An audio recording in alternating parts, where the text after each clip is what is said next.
Hey guys, this is Rebecca Bowen, and this is my video reflection on the blog posts that we had to read this week over web design.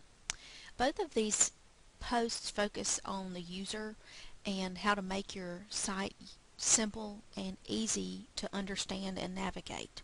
In the first post that we read, the 20 do's and don'ts of effective web design, they talk a lot about structure and how it's really important to make sure that your website has good structure and there's not things just placed all around. And I think about the graphic stuff that we had to read about where to place images and graphics in your website. You want to make sure that it's easy to follow and that it's not just stuff everywhere. You want rows and columns and images placed in certain places that make sense.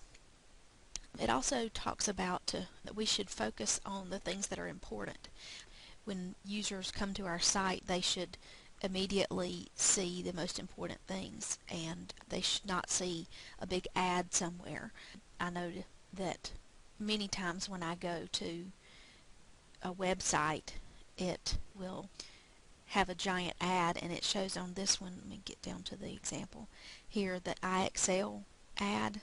I can't tell you how many websites I've gone to, and the IXL, there's a huge banner at the top of the website for IXL, and I think, oh, is that what website I'm on?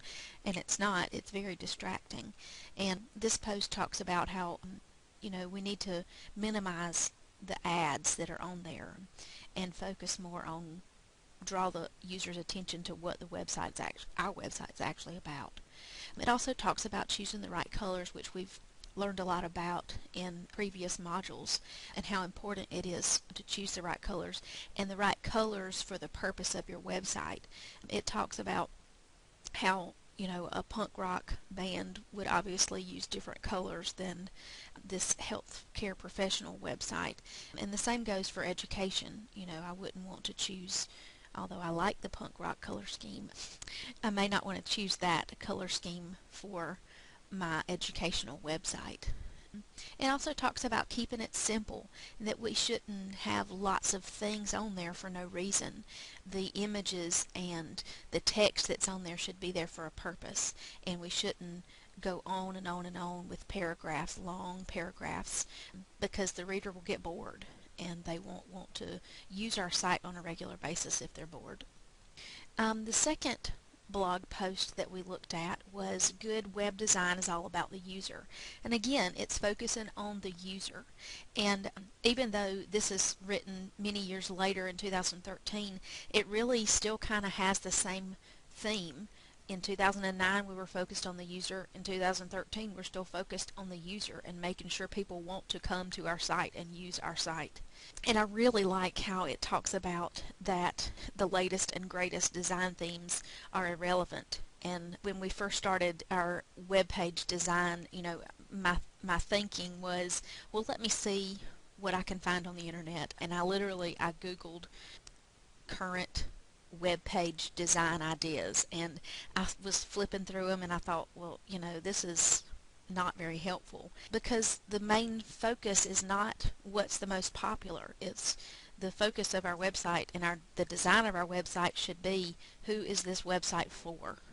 And so it talks a lot about the three main things. Suitability, we need to make sure that it's innovative, but it's sedate. It's not crazy and lots of things and bells and whistles, because that will also affect the speed, which is the second thing that they focus on here.